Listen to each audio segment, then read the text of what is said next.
Hello guys. मैं लखनऊ जा रहा था, तो मैंने ट्रेन में बैठा था, तो मैंने कुछ रास्ते ट्रेन में जाते हुए कुछ ऐसे ऐसे ऐसे गांव देखे जो कि बहुत पिछड़े एरिया थे।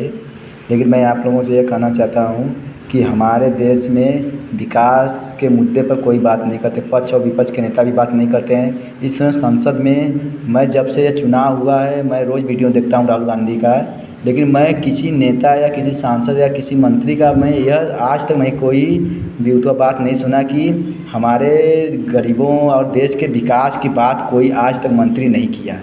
बताइए, आप लोग संसद में बैठे हैं, जो आपकी राजनीति है वो घर में है, अरे बहरे है।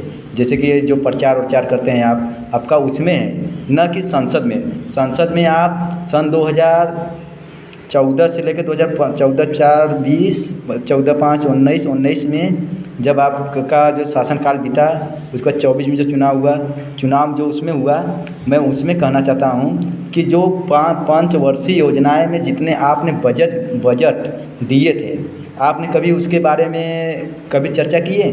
विकास हुआ कि नहीं हुआ, कितना पैसा लगा, कितना पैसा नहीं लगा, क्या आपने कभी लिस्ट देखें?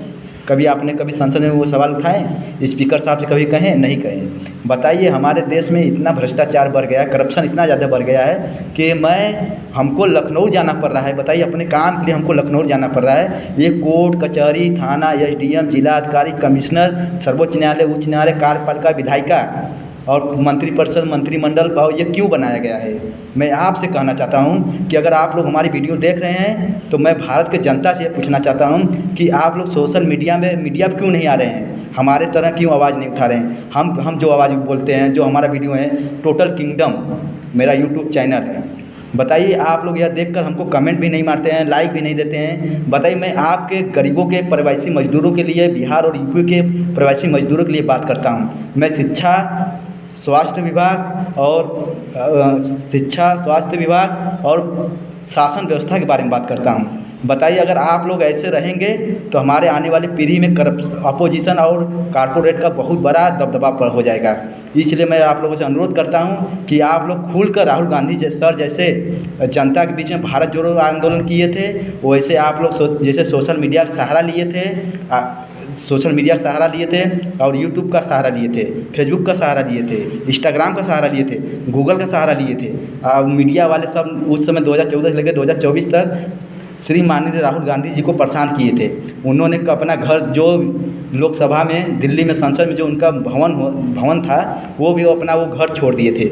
बताइए, आज तक कोई ऐसा नेता मिला राहुल गांधी मतीन? नहीं मिला। मैं इसलिए आपसे अनुरोध करता हूं, राहुल गांधी सर मतीन, आज तक पूरे देश कांग्रेस पार्टी मतीन, आज तक कोई किसी देश में नहीं हुआ है, न होगा। और मैं ये बता रहा हूँ, मोदी सरकार गलत नहीं थे। मोदी सरकार, जानते हैं, मोदी सरकार जो बजट और पैसा दिए, वो सब पैसा कागजी दौर में हुआ है, ज़मीनी स्तर पर एक भी काम नहीं हुआ। आपने कौशल विकास योजना निकाले, उज्ज्वला योजना निकाले और बहुत सारी योजनाएं निकाले। बताइए, अमृत सरोवर योजना निकाले, राज्य में, उत्तर प्रदेश राज्य में अमृत सरोवर योजना निकाले, सामुदायिक शौचालय योजना निकाले, ग्राम पंचायत योजना निकाले, पंचायत भवन जगह जगह पर बनाया जा रहा है। बताइए, ये सब बनाने की क्या ज़रूरत है? हमारा देश जब 1947 के बाद आज़ाद हुआ, उसके बाद जब राजतंत्र था, तो उसमें 1 दिन के बाद, 2 दिन के बाद न्याय मिल जाता था, उसको तुरंत कारावास में डाला जाता था। लेकिन आज लोकतंत्र में ऐसा नहीं है। आप एक थप्पड़ मार देता ऐसे काल पर, तो उसको तुरंत प्रशासन जो होती है, पुलिस प्रशासन, वो उसको, या कोई एक लेबर काम करके उस जाता है, तो उसको दरोगा साहब होते हैं जो कोई सरकारी कर्मचारी होते हैं, उसको दबाव डालते हैं कि आप लोग की जो शांति से बैठे रहिए, और पैसा वाले पैसा लेकर और उसको दबाया जाता है। बताइए, ये अपोजिशन और कारपोरेट का देन है। अगर मैं आप लोगों से कहना चाहता हूँ, अगर जब तक आप भारतवासियों से मैं निवेदन करना चाहता हूँ कि आप लोग कब जागरूक होंगे हमारा देश को आज़ाद करने के? भगत सिंह, सुखदेव, गुरु नानक, अरे क्या कहते हैं, उनका नाम नहीं आ रहा है, सुभाष चंद्र बोस और झांसी की रानी, ये सब अपने देश के लिए मर गए। महात्मा गांधी, सरदार वल्लभ भाई पटेल, बाल गंगाधर तिलक, सरोजिनी नायडू, ये सब हमारे देश के लिए मर गए। बताइए, राजीव गांधी, इंदिरा गांधी, पंडित जवाहरलाल नेहरू, लाल बहादुर शास्त्री, लाल बहादुर शास्त्री मतीन आज तक पूरे दुनिया में प्रधानमंत्री न बने हैं, बनेंगे, कोई होगा, न कोई पैदा हुआ था, न होगा। उसके बाद मैं बता रहा हूँ कि वो अपने जब हमारे देश में गेहूँ अमेरिका से मांगे थे तो उन्होंने गेहूँ देने के लिए इनकार कर दिया था। तो उन्होंने किसी के आगे हाथ नहीं फैलाए। वो उन्होंने कहा कि जय जवान जय किसान का नारा देकर देशवासियों को स्वाभिमान जगाइए। और उन्होंने कहा था कि 3 हफ्ता में एक दिन व्रत रहो। व्रत रहने के लिए क्या बोले थे? पहले वो अपने पे रिसर्च किए कि हमारा देश कृषि प्रधान देश है और दूध उत्पादक देश है। हमारे देश में गौ माता का पूजा होता है। और हम लोग उन्होंने अपने परिवार को बोले थे कि पहले सब लोग 2 दिन पहले केला और दूध खाकर रहो और हमको दो। और उन्होंने खाकर पहले प्रैक्टिस किए और उसके बाद लिए। उसके बाद क्या बोलते हैं कि वो तब उसके बाद पूरे भारत को रेडियो FM रेडियो जो था उस पर वो प्रसारण किए। उसके बाद हमारा देश के जो जनता थे उन्होंने क्या बोलते हैं कि उनको फॉलो किए। उसके बाद जय जवान किसान का नारा देकर उन्होंने अपना स्वाभिमान जगाया और देश को उठवा किया। और डॉक्टर मनमोहन सिंह को जो आप लोग बुरा बोलते हैं, मोदी जी बुरा नहीं है, मैं बोलता हूँ मोदी जी बुरा नहीं है।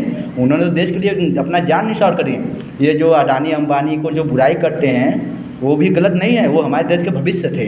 भविष्य का मतलब ये है कि उन्होंने उनको बिजनेस फैलाना था, वो उनका बिजनेस चल रहा था। मैं उनका भी बुराई नहीं कर रहा हूँ। लेकिन अगर आज हमारे देश में मोदी जी, नितिन गडकरी सर अगर आज रोड नहीं बनवाते तो हमारे देश का आज हमारे देश का इतना तेज़ी ग्रोथ हो रहा है नहीं होता है। हमारे देश को लुटने वाले भारत को विकासशील से विकसित देश इसलिए नहीं बन रहा है कि हमारे देश में हर 5 साल में जो योजनाएं निकलती है, जो पैसा खर्च किया जाता है, उस पैसे को सही से उस पर जांच नहीं किया जाता है। जो सरकार होती है उस पर सही से जांच नहीं करती है। इसीलिए हमारे देश में करप्शन बहुत ज़्यादा बढ़ गया है। मैं आप लोगों से अनुरोध करता हूँ, मैं पक्ष और विपक्ष के नेताओं से अनुरोध करना चाहता हूँ कि एक ठोस कानून बनाइए जो कि CBI, ED और ये जो हमारे जज हैं या उनके ऊपर जो बड़े अधिकारी हैं, चुनाव आयोग है, उस पर कोई अंगुली न उठा सके। इसलिए मैं आपसे इतना कहना चाहता हूँ। जय हिंद, जय भारत।